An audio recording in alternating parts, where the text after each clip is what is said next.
them right. Gonna have a grand new show tonight, with glitz and glam on the marquee. Perhaps a Tony nominee. Stars beam brightly, see them glow. Sell out nightly, SRO. It's time to applaud the Broadway Beat.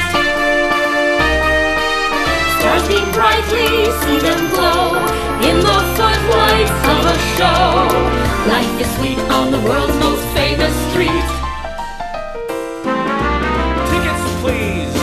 Take a seat Cue the band. and have your feet to the rhythm of the Broadway Beat. The Broadway Beat. Broadway Beat. Hello, I'm Richard Ridge, and welcome to Broadway Beat, our weekly half-hour behind-the-scenes look at the very best of a New York theater on Broadway and beyond. Awards season kicks off this week with the Drama Desk Nominees Cocktail Party.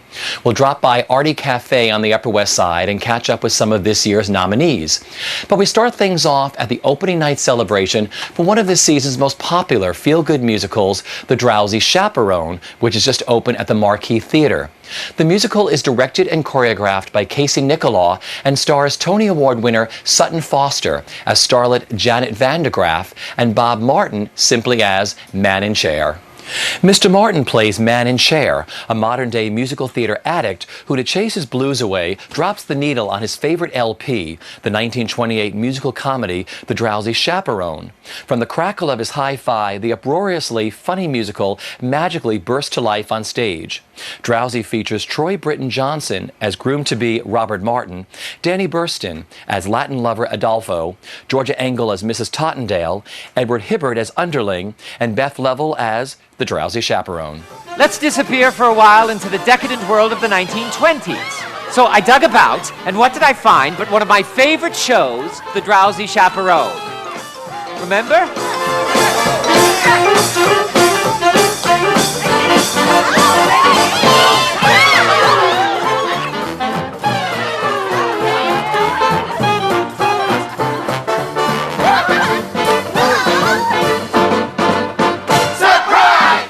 It's great. The show means so much to me on many levels because so many of us relate to that person and to what musical theater meant to us growing up. And as an escape, and I think people want that in a musical. I mean, it's great to be exposed to every kind of musical, but I think people love being able to escape, and they relate to that on a certain level. And also, this show, particularly, and the cast, means so much to me because so many of them are people I worked with as a performer in a dressing room. So I'm so glad that Beth Level gets a part that's perfect for her, and that I get to actually shape a role, and the writers get to shape a role around her and her personality. Same with Danny Burstein and just all of them, and Sutton. Sutton, me knowing what she wants to do. Thank you. That's the best review of the night. See, good review. The best thing is me knowing what Sutton wanted to do next. That she didn't want to carry a show by herself, and she wanted to grow up a little bit and do something different, and able to help her achieve that. So I was able to sort of shape things and work with everyone and do things that they wanted to do, and push them all a little further. Push Troy to tap dance and roller skate and those things, and it's really rewarding in that way to see how everyone's embraced it. He does that with the blindfold on. Well, you can see through the blindfold, of course. I feel it's such a complicated emotion. I mean, it's been a long road developing this show, and knowing that Janet was in the audience, and my mother coming to New York for the first time, and it was an incredible evening, I have to say. I'm so proud of the cast, and I think we did a good job, which is important. Wonderful job. Everybody kept saying, the other cast members were saying this was like an old-fashioned Broadway opening, because many people family members were seeing them for the first time in a Broadway show, and everybody flew into New York, and it was really exciting. Yes. We have no standard of comparison for that, right? That's right. We've never been on the inside of it before, so. So what was it like tonight seeing Sutton Foster playing you? Oh. It's like, she's like me, but better. That's not true. The Man in the Chair, what a great role. I mean, you touched... I love 20s musicals. No, Nanette and Irene are two of my favorite shows to begin with. But I mean, just the story you take everybody to, and just taking it into now with everything that happens in the show, you touch on so many wonderful things. What does it mean to you in the audience's reaction to the show night after night? Oh, well, it's my favorite type of comedy is very human, very small, detailed, and vulnerable people and flawed people. and because I think those people are appealing, and there's a depth to a character like that, and I'm just, the best thing that happens is when someone comes up after the show and says, I am that man, even though the man is so flawed and so unhappy, but people coming up and identifying with that character really, it makes me feel great. So that's what I'm most proud of, that people are connecting in that way. Well, so the Drama Desk nomination was a huge surprise. I feel so fortunate, but the role it's everything I wanted to do ever since I started in the business, which is to be a song and dance man, and I get to hoof and hoof and hoof, and that's what I love about it, and it's great. And to be this crazy character who hoofs in the midst of all this other craziness where we all love each other is just the best thing in the world. So what went through your mind the first time you read this show? Well, I laughed and laughed and laughed, first of all. And I actually had a really hard time getting an audition for it because people didn't think of me as that before. And I finally got the call, and I came in and tapped and tapped. But, okay, to answer your question, it was the first thing I felt when I read the show. I thought, oh my gosh, please let me be a part of this somehow. I don't care how, but I really want to be a part of it. And it turned out great.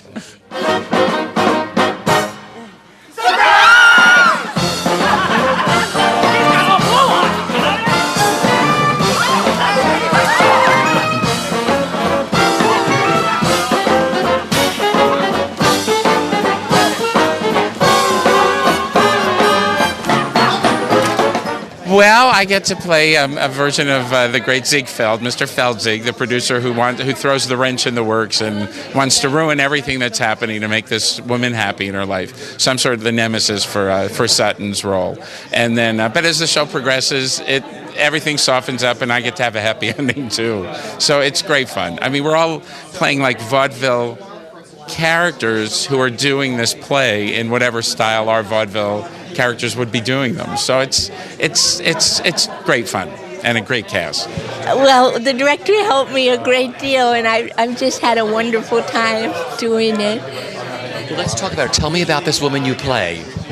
Well, she's the lady in the musical that the wedding takes place at her house, but she keeps forgetting that she's holding the wedding. There isn't much to it. But it's such a fun because you and Edward are sort of, I'm trying to find out, you're like the comic relief in the show, the two of you. Like the old vaudeville team. Yeah. Well, talk about that great bit that you get to do. For our audience who has yet to see the show, talk about the great vodka water bit that you get to do with Edward and playing opposite him and what that's like. I don't know how to tell you about it. When I first read in the script, I had to spit at somebody. I was horrified, and it seemed singularly unfunny to me. But then, as we developed the scene, the audience really enjoys it. I think they don't expect it, is what it is. And it's not that the scene is so funny, but it's that the man in chair hates the scene, adds to the humor of it.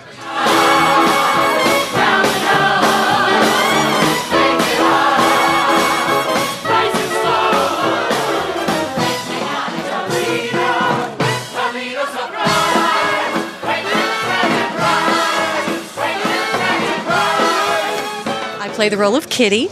Kitty is a Corrine. She's been a Corrine for a little while, and she thinks it's time for her to step up into the role of leading lady. So she spends most of the show trying to convince the producer, Mr. Feldzig, that she could be his leading lady if Janet Vandegraff decides to leave the business. And she thinks she's pretty talented, and she's got some real special abilities. And she's very fond of Mr. Feldzig, and he is fond of her too. But they don't make their feelings known to each other till the end of the show. But Kitty will do anything to be a star, but she has a good heart and a lot of love. It's become this wonderful, quirky, sort of odd couple double act. I played George's manservant, a sort of Jeeves-type figure, to this daffy society dowager.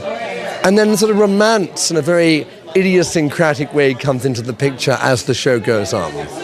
About the great comedy bit that you do in the show. I think it's classic. Which Georgia, the vodka water. Oh, we have a sequence which is basically spitting water or vodka in our faces.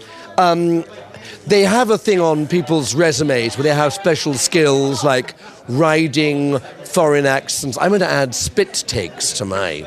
Well, they're classic vaudeville, slapstick comedy, duo comedy, a lot of physical comedy, and a lot of great sort of wordplay. We play gangsters that are masquerading at the wedding as pastry chefs. Played by old vaudevillian actors. Kind of a show within a musical. Exactly. What about the great number you get to do, Toledo Surprise? Sure, Toledo Surprise is a fun number. It's kind of what would be the culmination of what would be a first act in the original musical, and it's all about pastries. But it's great too because it really harkens back to big classic dance numbers, big huge exploding finishes, Broadway melody, kind of crazy dancing, and it's really fun. And we're wearing frilly aprons, and we get to wear aprons, which is really the culmination of the. Again with the culmination. Why not? What more can you ask for? Thanks. Well, I play Robert Martin, the namesake of our writer, Robert Martin, and he's sort of a ditzy groom, very happy-go-lucky, and he doesn't really get down very much. So he's great that way. I love playing him. It's really a fun time. And actually, I also get to do a great tap dance with Eddie Corbett, who's such a gifted dancer. And just to be able to do a dance where two men are tapping that you don't get to see anymore, I mean, it's just thrilling. And and working with Sutton and her trusting me to be on skates blindfolded and dance around with her on the stage, it's pretty awesome. Well, like you said, she demanded an anthem. So my liege of fans, the Beatrice Stockwell fans, expects that every night. And if she doesn't deliver that note, she has disappointed all those people, and she can't do that. So that's what she has to bring it up every single night with that number. It's her responsibility. She must, or she's letting her fans down. It's like playing. Thank you. So do you. The grand dame of a theater meets Vera Charles. I mean, absolutely meets Vera Charles, meets Auntie May, meets all this wonderful group of women that I love, channeled through the Drowsy. I get to play Aldolfo, who is the romancer of women. I'm not too good at it, but thank God I was good at it in real life. I'm trying to think, like Raymond Navarro. I'm trying to think of who did you base him on, or when you talk about when you worked on it. Okay. Cesar Romero is actually. I just kept looking at pictures of Cesar Romero, and I sent them to our costume designer Greg Barnes, and he was so thrilled when he got all the pictures, and because he was thinking the exact same thing. And then one day when we met with Josh, our hair designer, and they said, why don't we put a big white streak in your hair? I thought, oh God, I found him finally perfect. And I just am so happy that I get to play on stage in this great show, in this smart, funny show every night.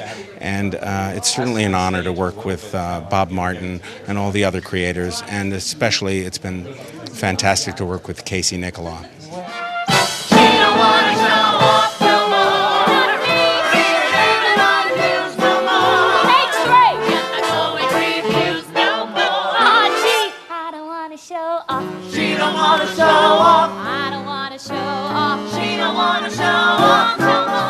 It's unlike any experience I've ever had. I think the hardest part is to just try to accept it and let it just be what it is. We've tried to take such care with the material and with the show and with performances, and really just trying to keep it very sincere and pure and not let it go over the top or too far, and really trying to keep those boundaries, because I feel like it's a show that could easily just go off over the top. But Casey Nicholaw has been our director, has been amazing at really keeping us on that line, and I just love it. It's unlike any experience I've ever had. I feel I'm the luckiest. I'm so lucky, Because these characters are so well defined. They look like these cartoon characters when they're described from the musical, but then they all have heart and soul, because especially that last scene when the lights go off in the apartment, you're all there. Yeah. And we've all fallen in love with you for the past 90 minutes, and it's a bizarre thing because I love 20s musicals. No, Nanette, Irene are two of my favorite shows. So this is like this double-edged kind of thing for me, because it's the best of both worlds, and the cleverness of the book and the story, of the backstory he's given all of you. Right. When you first read the show, what went through your mind? Well, I was approached by Casey, and I read the script, and I laughed out loud, and I thought, okay, there's a spit take scene, there's a guy roller skating with a blindfold, and they're doing like this beautiful duet and like waltzing. There's this incredible show-stopping number I could do, these opportunities, and I laughed out loud. I thought it was hilarious, and I said, sign me up, I want to do it. And I had no idea that it would become what it's sort of become. Like, we didn't really know. You never know, but it. I feel like it's special, and it really honors that spirit of what musical theater is all about. Growing up, being a 14, 15, 16-year-old kid who found complete, solace in musical theater. I was a nerdy kid who was in my theater department, and it was the only place I belonged. It was my family, it was my heart, and everything. And so, I love it. It's my passion, and I feel like that this show celebrates, people's passions of musical theater, especially musical theater.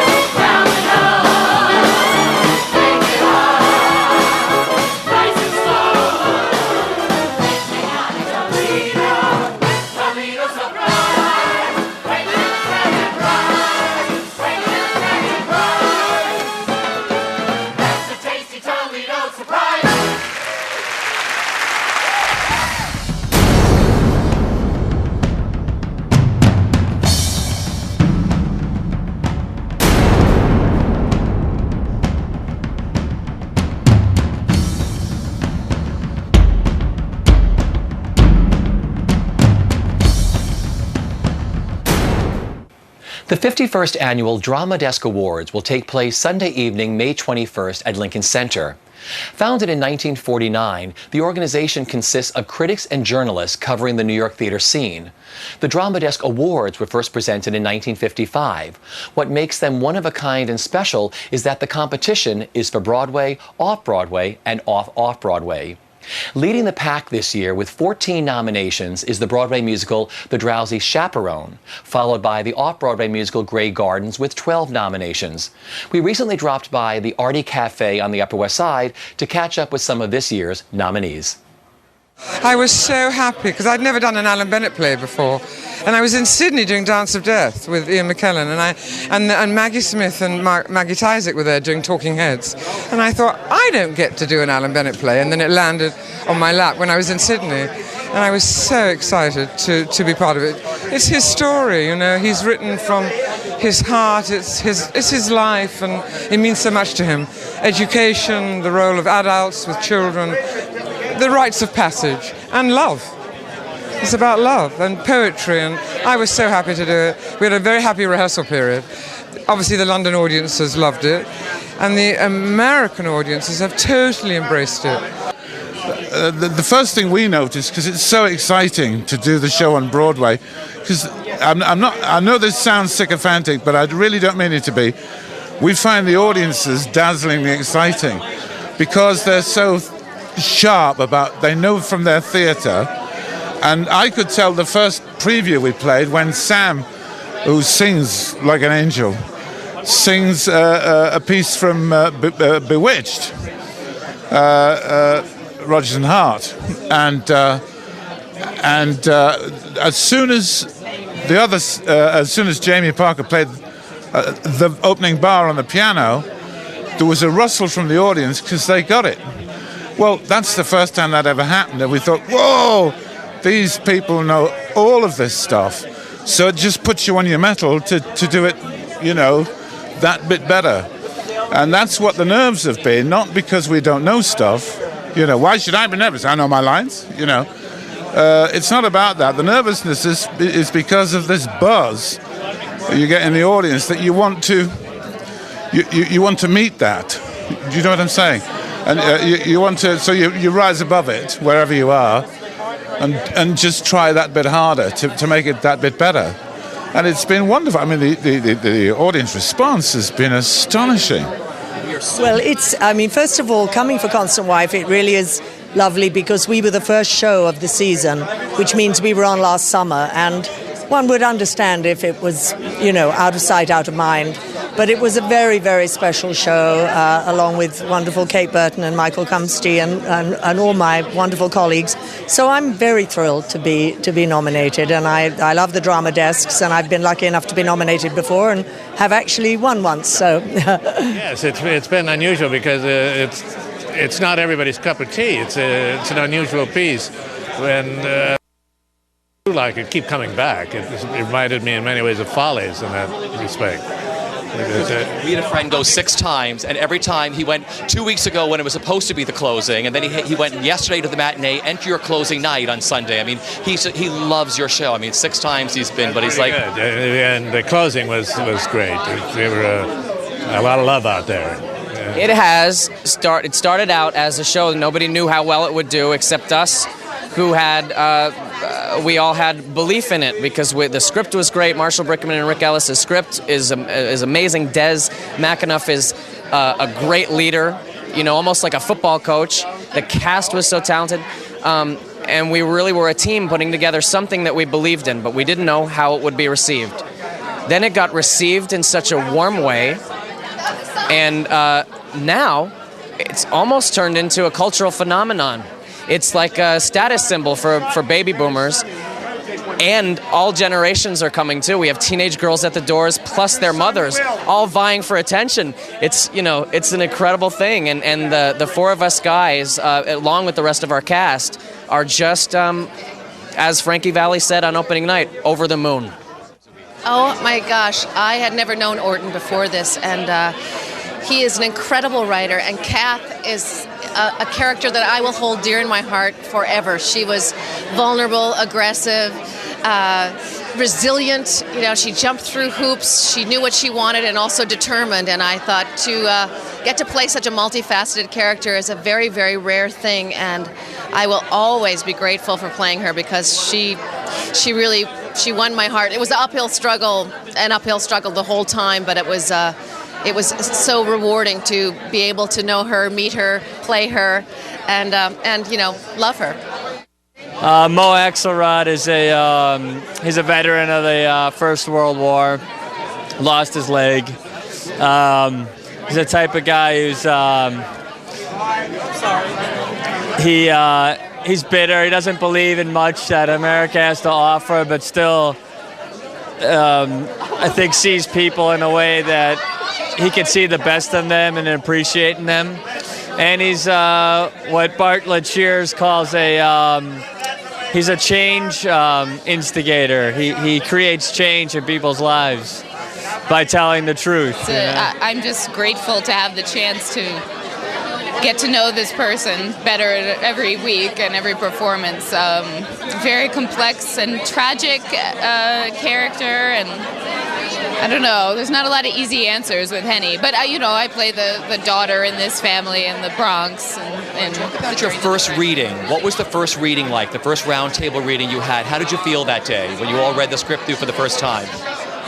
It was a special day because it was the day we all got together for the first time was the date that they premiered the show. It was February 19th.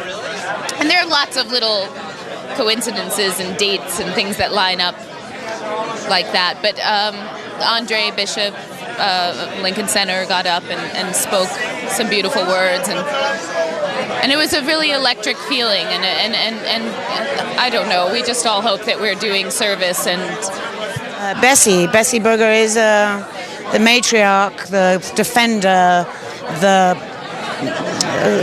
hard-working mother of 2 extraordinary children, and she is a survivor, and in a time of the deepest depression that we ever had in America. I think one of them, anyway, there were a couple more, but this one, and it's really a monumental role. I mean, it's quite Greek in a way. Well, it's been far greater than I could have even imagined. I knew it was going to be an incredible experience, but the relationships that I've developed with the cast and the crew and everybody involved has really been a special time, and I'm sorry that it has to end, and I look forward to maybe getting another chance to do it again, Let's talk about the audience's reaction to the show. I mean, first of all, you can't beg, borrow, or steal a seat to the show. And I mean, just talk about their reaction to the show nightly. Well, it's like any time I get on stage, you know, sometimes the audience is great, sometimes they're a little bit more introspective. It's always strange you figure it would kind of average out every night, you know, if we put on a good show or try to put on a good show that would kind of balance out. But it's funny, sometimes the audiences are very enthusiastic, sometimes they're a little bit more quiet, but it doesn't really affect what I do, I don't think, or what the cast does. We're truly having a great time, and we love it, man. It's really fun. I know the cast album. You have a wonderful double cast album coming out this week that you just produced. Would you talk about that? Sure. Well, Sony is my record company. They decided that they wanted to put out the cast album to Pajama Game, and they wanted to do a little something different. So what I did was I went in the studio and recorded some songs from Thou Shalt Not, and did them in a different way than they were on the Thou Shalt Not cast album.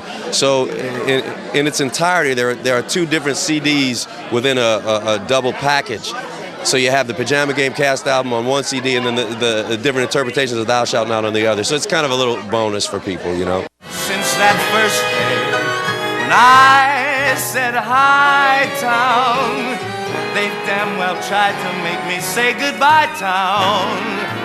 Oh, but I'm not gonna leave till I make it my town. They'll see this one-horse, two-bit hick of a new town ain't gonna lick me